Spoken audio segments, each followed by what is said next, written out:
The courtroom was dead silent when Richard laughed aloud at his wife's demands. For 10 years he thought her silence was submission, the quiet trait of a woman merely happy to spend his millions. He didn't know the empire he was fighting to keep was never his to begin with. The mahogany-paneled walls of Courtroom 3B in the Fulton County Superior Court felt more like a gladiator arena than a hall of justice. But to Richard Hayes, it was merely another boardroom, another venue for him to win. He sat at the respondent's table, leaning back in his custom-tailored charcoal brioni suit, exuding an aura of absolute invincibility. Beside him was his high-powered attorney, Arthur Gable, a man known in Atlanta's elite circles for absolutely decimating spouses in high-net-worth divorces. Across the aisle sat his wife, Vivian Hayes. Vivian did not look like a woman fighting for half of a $400 million logistics tech empire. She wore a simple navy blue dress, her hands neatly folded in her lap, her posture perfectly straight. She was utterly silent. She had been silent during the depositions, silent during the mediation sessions that had spectacularly failed, and silent now as her husband prepared to dismantle her financial future on the witness stand. "She's an ice queen," Richard whispered to Arthur, a cruel smirk playing on his lips. "She thinks that sitting there looking stoic is going to get her a piece of Hayes Global. She doesn't have a single document to prove she ever lifted a finger." Arthur chuckled, adjusting his gold cufflinks. "We have the valuation reports, Richard. We have the corporate charter. By the time I'm done with the direct examination, Judge Harrison will think she owes you alimony." The Honorable Judge Thomas Harrison, a man with a stern face and zero tolerance for courtroom theatrics, struck his gavel. "Court is in session. We are here to determine the division of assets in the matter of Hayes v. Hayes. Mr. Gable, you may call your first witness." "The respondent calls Richard Hayes to the stand, Your Honor." Richard stood, buttoning his jacket with a practiced, deliberate motion. He walked to the witness box, took the oath with a bright, charismatic smile, and sat down. He looked exactly like what Forbes magazine had called him 3 months prior, the disruptor of supply chain. "Mr. Hayes," Arthur began, his voice booming and theatrical. "Could you describe for the court the origins of Hayes Global?" "Gladly," Richard said, leaning into the microphone. 10 years ago, I saw a massive inefficiency in global freight routing. I was working out of a cramped 2-bedroom apartment. I poured my blood, sweat, and every waking hour into writing the foundational algorithms for what would become our flagship routing software. I secured the seed funding, I hired the engineers, and I built the corporate infrastructure. And your wife, Vivian, what was her role during this foundational period?" Richard offered a patronizing, gentle smile toward Vivian. "Vivian is a wonderful woman, Arthur. She truly is. But her role was domestic. She made sure I had coffee. She picked out the furniture for my first real office. When we hosted potential investors, she was excellent at arranging the catering and making polite conversation." A ripple of low murmurs moved through the gallery. Vivian didn't flinch. She simply blinked, her dark eyes locked onto Richard with an unreadable, unsettling calm. "Did she contribute financially to the seed funding?" Arthur pressed. "Not a dime," Richard laughed softly. "Vivian came from a very modest background. She was working as a junior data analyst at a mid-tier firm when we met. She didn't have the capital or the connections. The initial injection of $2.5 million came from a private equity trust I managed to court after months of relentless pitching. The Vanguard Zenith Trust, correct?" "Yes, exactly," Richard nodded proudly. "They believed in my vision. Mr. Hayes, in the last fiscal year, Hayes Global reported a net operating profit of $85 million.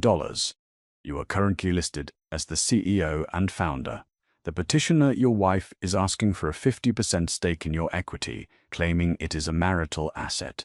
How do you respond to that?" Richard shifted, looking directly at Judge Harrison. "Your Honor, I provided my wife with a life of absolute luxury. Mansions in Aspen and Miami, unlimited credit, and a life entirely free from the crushing stress of building a unicorn startup. I built Hayes Global. My intellect, my strategy, and my sacrifices made it what it is, giving her half of my life's work. Because she happened to be wearing my ring while I did the heavy lifting would be a gross miscarriage of justice." Thank you, Mr. Hayes. No further questions on direct, Arthur said, taking his seat with a smug, triumphant glance toward the petitioner's table. At the petitioner's table, Vivian's attorney, Sylvia Rostova, slowly stood up. Sylvia was the antithesis of Arthur. She wasn't flashy, she didn't wear expensive jewelry or boom her voice to the gallery. She was methodical, terrifyingly precise, and held a reputation for tearing arrogant executives apart with a quiet, lethal grace. "Your witness, Miss Rostova," Judge Harrison said. Sylvia adjusted her glasses, picking up a single thin manila folder. She walked to the center of the courtroom, her heels clicking rhythmically against the hardwood floor. Vivian watched her go, a tiny, almost imperceptible shadow of a smile touching the corner of her mouth. "Mr. Hayes," Sylvia said, her voice smooth and even, "you painted quite a picture, a self-made titan of industry, a solitary genius toiling away in a cramped apartment." "It's the truth," Richard replied, his chin raised. "You mentioned Vanguard Zenith Trust, the entity that provided the crucial $2.5 million seed capital that launched your company. Do you recall who the primary signatory was on that initial term sheet?" "It was a trust officer, a Mr. Gregory Cole," Richard answered confidently. "And did you ever meet the principal beneficiaries of Vanguard Zenith Trust?" Richard frowned slightly, clearly annoyed by the pedantic direction of the questioning. "No, it was a blind corporate trust. That's standard in high-level venture capital, Ms. Rostova. I pitched to their representatives. They liked what they saw. They wrote the check." "I see," Sylvia murmured. "So you took $2.5 million from a faceless entity, surrendered a percentage of your equity for it, and never once questioned whose money you were actually spending." "I questioned whether the check would clear," Richard mocked, drawing a few laughs from his side of the gallery. "It did. That's all a CEO needs to know." Sylvia nodded slowly, walking back to her desk. "Fascinating. Let's look a little closer at that check, shall we?" Sylvia opened the manila folder and extracted a stack of documents. She handed one copy to the bailiff to pass to the judge, one to Arthur Gable, and then approached the witness stand to hand a copy directly to Richard. "Mr. Hayes, I direct your attention to Petitioner's Exhibit 14. This is the original Articles of Incorporation for Hayes Global, filed 10 years ago in Delaware. Could you read the equity distribution clause on page 4, paragraph 2? Richard sighed dramatically, adjusting his posture as if he were explaining basic math to a child. He scanned the page. "It states that Richard Hayes, as founder and CEO, retains 49% of voting shares, while Vanguard Zenith Trust, as the primary seed investor, receives 51% of voting shares." 51%, Sylvia repeated loudly, letting the number hang in the silent courtroom. "Meaning technically, Vanguard Zenith Trust owns the controlling interest in your company. They are your boss. It's a silent partnership." Richard snapped, his arrogant facade cracking just a fraction. "They have never once interfered in my day-to-day operations. I am the face, the brain, and the executive power of Hayes Global. They are merely a passive capital vehicle." "A passive capital vehicle," Sylvia mused. "Let's explore that vehicle. Exhibit 15, Your Honor." "Oh." She handed out another round of documents. Arthur Gable snatched his copy, his eyes scanning the dense legal jargon. Suddenly, Arthur's confident demeanor faltered. He paled, his finger stopping halfway down the page. He quickly leaned toward the microphone. "Objection, Your Honor. This document refers to the internal corporate structure of Vanguard Zenith Trust. That entity is not a party to this divorce. Its internal workings are entirely irrelevant to the marital assets of my client." Judge Harrison looked over his glasses at the document in his hands. He read quietly for a moment, his eyebrows raising slightly. He looked down at Sylvia. "Miss F. Rostova, how does the structure of this trust pertain to the division of the Hayes estate?" "And Maston? My." "Because, Your Honor," Sylvia said clearly, her voice echoing perfectly in the quiet room, "the respondent has just testified under oath that he is a self-made man who owes nothing to his wife. He has testified that she contributed nothing financially. This document proves that Mr. Hayes's entire narrative is a legally fabricated illusion." "Overruled," Judge Harrison said sharply. "The witness will answer." Richard stared at the paper in his hands, his eyes darting back and forth. The legal text was dense, but the names at the bottom were incredibly clear. "Mr. Hayes," Sylvia pressed, stepping closer to the witness box. "Can you read the name of the sole primary beneficiary and managing director of the Vanguard Zenith Trust?" Richard swallowed hard. His throat suddenly felt completely dry. He looked up, his eyes locking onto Vivian. She was still sitting in the same position, perfectly serene, watching him with the terrifying calm of a predator, watching a trap snap shut. "Read it, Mr. Hayes," Sylvia commanded. "It says—" Richard's voice was barely a whisper. He cleared his throat, a bead of sweat breaking out on his forehead. "It says Vivian Dalton Hayes." The gallery erupted. Gasps, urgent whispers, and the frantic scribbling of reporters' pens filled the room. Arthur Gable slammed his hand on his table, completely losing his composure. "Order!" Judge Harrison bellowed, slamming his gavel 3 times until the room fell back into a stunned electric silence. "Miss Rostover, continue." Just to clarify for the court record," Sylvia said, her tone dripping with surgical precision. "The Vanguard Zenith Trust, the entity that provided the foundational capital for Hayes Global, the entity that owns 51% of the voting shares, the entity that essentially owns you, Mr.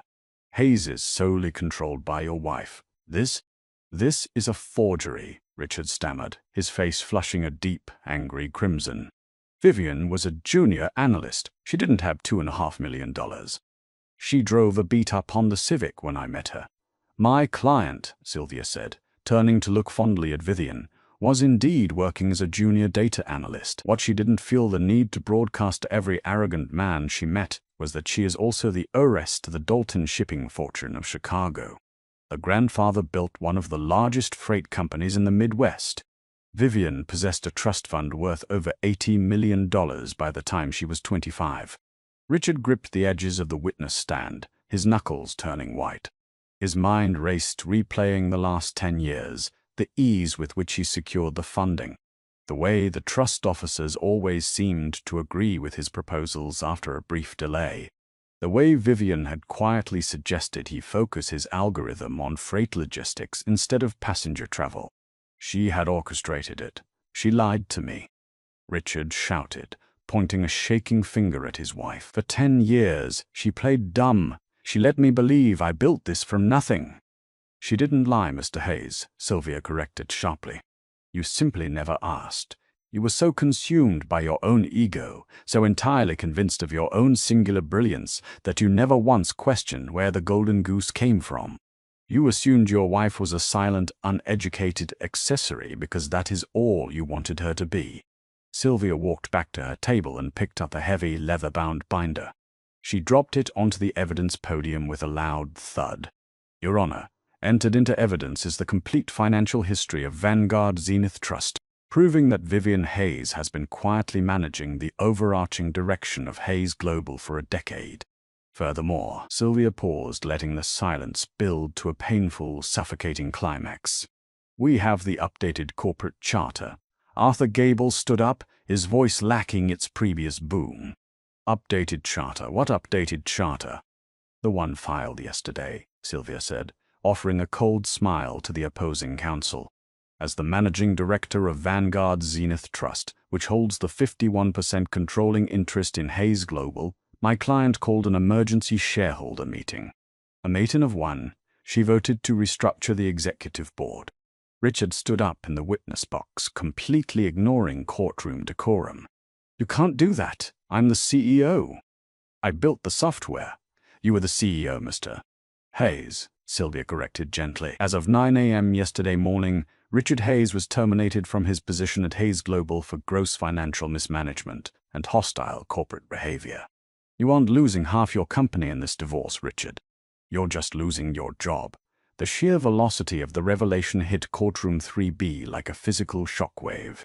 For a full minute, the only sound was the frantic scribbling of the court stenographer and the heavy, ragged breathing of Richard Hayes. He stood perfectly still in the witness box, his knuckles bone-white against the mahogany railing, his eyes darting frantically between his attorney and the woman he had underestimated for a decade. "Terminated," Richard finally choked out, the words scraping against his throat. The charismatic disruptor of supply chain was gone. In his place stood a man watching his empire evaporate into thin air. "You can't terminate me. I am the founder. I am the visionary." Arthur Gable, recovering a fraction of his usual bulldog tenacity, leaped to his feet. "Your Honor, this is an ambush. It is a blatant retaliatory maneuver designed to manipulate the valuation of marital assets mid-litigation.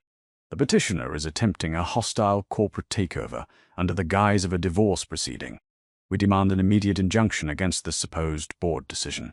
Judge Harrison peered over his reading glasses, his expression unreadable as he tapped his pen against the bench. "Ms. Rostova, your client's timing is highly unorthodox. Firing the respondent on the eve of this trial certainly appears punitive. How do you justify this action within the context of these proceedings?" Sylvia Rostova did not flinch. She approached the bench with the serene confidence of an executioner, holding a sharpened axe. "Your Honor, the termination was not punitive, it was a fiduciary necessity," Sylvia stated, her voice echoing clearly.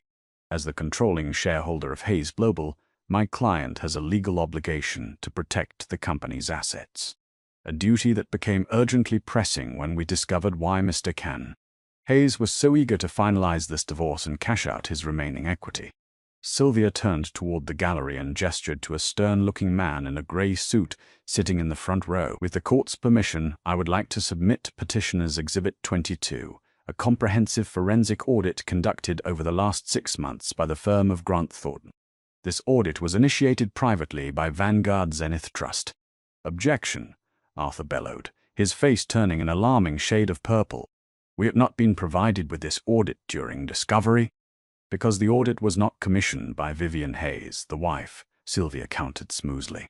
"It was commissioned by Vanguard Zenith Trust, the majority shareholder investigating its CEO. It is a corporate document, which we are now introducing to explain the immediate termination."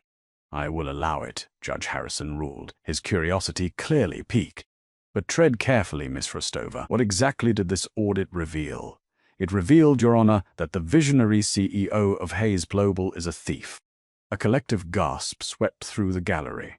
Richard collapsed back into the witness chair, his swagger entirely extinguished. Sylvia began distributing the thick, bound audit reports. "Over the past 3 years, Hayes Global secured massive logistics contracts with real-world titans. We are talking about routing freight for C.H. Robinson, managing supply chains for FedEx, and organizing maritime shipping routes with Maersk. These contracts brought in hundreds of millions in revenue. But according to the audit, not all of that revenue made it to the company's ledger." Sylvia walked directly up to Richard, her eyes locking onto his terrified gaze. "Mr. Amitav Hayes, are you familiar with an entity named Apex Consulting, registered in the Cayman Islands?" Richard opened his mouth, but no sound came out. He looked at Arthur Gable, silently begging for an objection, but Arthur was frantically reading the audit report, his face draining of color. "Let the record show the witness is silent," Sylvia noted dryly. "The audit traces exactly $14.6 million in consulting fees paid by Hayes Global to Apex Consulting over the last 36 months. The funds were routed through a corporate account at Butterfield Bank in Grand Cayman. Our investigators subpoenaed the ownership records of Apex Consulting." Sylvia turned to face the judge. "The sole proprietor of Apex Consulting is Richard Hayes. He has been systematically embezzling from his own company, defrauding his investors, namely his wife, and hiding the assets offshore in anticipation of this very divorce." "That's a lie," Richard suddenly screamed, slamming his fist onto the railing. "It was a tax strategy. Every major tech firm uses offshore entities to minimize corporate tax burdens. My board approved it. Your board consisted of you, 2 puppet directors you appointed, and the silent 51% held by Vanguard," Sylvia corrected sharply. "Vanguard did not approve it, and furthermore, using corporate funds to purchase a $6 million penthouse in Monaco under a shell corporation, and transferring $2 million into the private account of a 24-year-old Instagram model named Chloe Fontaine, is not a tax strategy, Mr. Hayes. It is wire fraud." The silence in the courtroom was absolute, save for the hum of the air conditioning. Arthur Gable slowly lowered the audit report, He didn't object. He didn't speak. He simply pushed his chair back a few inches, physically distancing himself from his client. "You sat there, under oath," Sylvia continued, her voice rising with righteous indignation, "and painted my client as a passive, uneducated domestic servant who contributed nothing to your success. You mocked her silence. You claimed you were the sole brain behind this enterprise." Sylvia walked back to the petitioner's table and stood behind Vivian, placing a gentle hand on her shoulder. Vivian remained perfectly poised, her dark eyes fixed on her husband with an expression of absolute, chilling indifference. "But the truth, Your Honor," Sylvia said, "is that Vivian Hayes was the safety net that caught every single one of Richard's failures. When he nearly lost the C.H.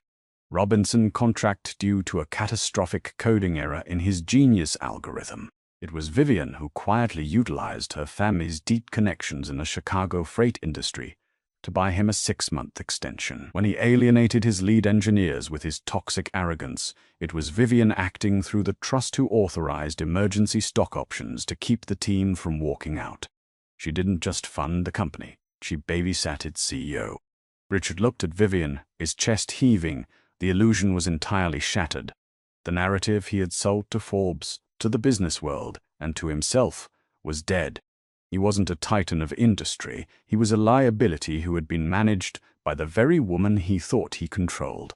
"Even if all of this is true," Arthur Gable stammered, finally finding his voice, though it lacked any of its former bravado. "Even if the trust fired him, and even if there are financial irregularities." They were married for 10 years. The growth of the Vanguard Zenith Trust's investment in Hayes Global occurred during the marriage. Under Georgia equitable distribution laws, the appreciation of that asset is still considered marital property. My client is entitled to half of her 51% stake. It was a desperate, grasping legal maneuver, and everyone in the room knew it. But legally, Arthur had a point. If an asset grew during a marriage, the spouse often had a claim to the appreciation. Sylvia Restova smiled. It was not a pleasant smile. It was the smile of a chess grandmaster, moving her queen into the final, inescapable position. "Mr. Gable makes a sound point regarding standard marital law," Sylvia conceded, addressing the judge. "However, standard marital law is superseded when there is a binding prenuptial agreement in place." Arthur frowned in deep confusion. "There is no prenup. I asked my client about this specifically during our initial consultation. He assured me there was no prenuptial agreement. I didn't think it mattered," Richard mumbled from the stand, wiping sweat from his brow with a trembling hand. "It was just a boilerplate thing." "Ah," Sylvia said brightly. "The boilerplate thing. Your Honor, I submit Petitioner's Exhibit 23, the prenuptial agreement signed by Richard Hayes and Vivian Dalton exactly 1 month before their wedding." Sylvia handed the document to Arthur, who looked as though he might physically be ill. "Let me set the stage," Sylvia addressed the courtroom. 10 years ago, Richard was a broke programmer with a big ego and a dream. He genuinely believed his routing algorithm was going to make him a billionaire. And he was absolutely terrified that his quiet, modest fiancée, who he thought was just a junior data analyst, would one day try to steal his non-existent fortune. Sylvia walked toward Richard, her heels clicking like a ticking clock. So, to protect his future millions, Richard demanded a prenuptial agreement. But because he was broke, and because he was notoriously cheap, he didn't hire a premier law firm. He went online. He downloaded a standard, one-size-fits-all, separate property prenuptial agreement from LegalZoom for $99. A smattering of shocked laughter broke out in the gallery. Judge Harrison had to cover his mouth with his hand to mask a sudden, highly unprofessional smirk. "He filled it out," Sylvia continued, relentless, "and he forced Vivian to sign it. That document, Mr. Hayes, which you failed to read closely, states explicitly that any and all assets acquired prior to the marriage, and any subsequent growth dividends or business entities derived from those initial assets, remain the sole and separate property of the original owner in perpetuity." Richard stared blankly at the lawyer. The blood was roaring in his ears. "You thought you were protecting your unwritten code from her," Sylvia whispered, leaning in close to the witness box. "What you actually did was build an impenetrable, legally binding fortress around her $80 million trust fund and its eventual 51% stake in Hayes Global. By forcing her to sign a cheap piece of paper to protect your ego, you legally signed away any right you ever had to her fortune." Arthur Gable closed his briefcase with a loud click. He didn't even look at his client. The defense was entirely, comprehensively annihilated. "Your Honor," Sylvia said, returning to her desk, "we asked that the court enforce the prenuptial agreement. Mr. Permentire Whirl Hayes leaves this marriage with exactly what he brought into it: his clothes, his personal effects, and his 49% stake in Hayes Global, a company from which he has just been fired, and a stake that is currently frozen pending the outcome of the embezzlement investigation. We also asked that he be held entirely liable for the $14.6 million in corporate debt he accrued through his offshore fraud." Judge Harrison took off his glasses and rubbed the bridge of his nose. He looked at Richard, his expression one of profound disgust.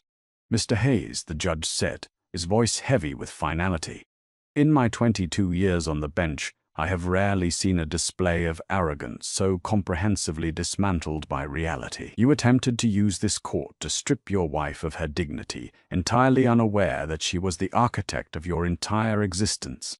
Judge Harrison picked up his gavel. "I find the prenuptial agreement valid and binding. The petitioner's assets, including the entirety of the Vanguard Zenith Trust and its holdings in Hayes Global, are her sole property. The respondent is awarded zero alimony, zero equity from the petitioner's holdings, and assumes full liability for the $14.6 million deficit. Furthermore, I am directing the clerk to forward the Grant Thornton forensic audit, along with the transcripts of today's testimony, directly to the Securities and Exchange Commission and the United States Attorney's Office for the Northern District of Georgia. We are adjourned." Bang. The sound of the gavel was like a gunshot. The gallery erupted into a frenzy of voices. Reporters dashed for the heavy wooden doors to file their stories. Arthur Gable stood up, handed Richard a business card for a criminal defense attorney, and walked out without saying a single word. Richard remained frozen in the witness box. He was ruined. He had no job, no company, a mountain of debt, and the looming specter of federal prison. He looked across the room. Vivian was finally standing up. She smoothed the skirt of her simple navy dress and picked up her purse. For the first time in the entire proceeding, she walked over to him. The courtroom was still buzzing, but as she approached the witness box, the noise seemed to fade into the background. Richard looked down at her, his eyes red and brimming with panicked tears. "Vivian, please," he whispered, his voice trembling, stripped of every ounce of its former bravado. "I built the software. You know I did. You can't just take it all away. We were married. We were a team." Vivian looked at him. Her expression wasn't angry. It wasn't even triumphant. It was simply the look of a woman who was finally taking out the trash. "You were right about one thing today, Richard," Vivian said, her voice soft, melodic, and devastatingly clear. Richard looked up, a pathetic spark of hope igniting in his eyes. "What? I am excellent at picking out furniture," she smiled faintly, glancing around the grand mahogany courtroom. "And I always know exactly where to put you." She turned and walked down the center aisle, the heavy wooden doors swinging open to welcome her into the bright Atlanta sun, leaving the visionary alone in the dark. What an absolute masterclass in silent vengeance. Richard thought he was the smartest man in the room, but he was just a pawn on his wife's multi-million-dollar chessboard. Never mistake a woman's silence for weakness. She might just be letting you talk your way into a trap. If this jaw-dropping courtroom takedown left you speechless, hit that like button, share with your friends, and subscribe for more incredible real-life drama stories.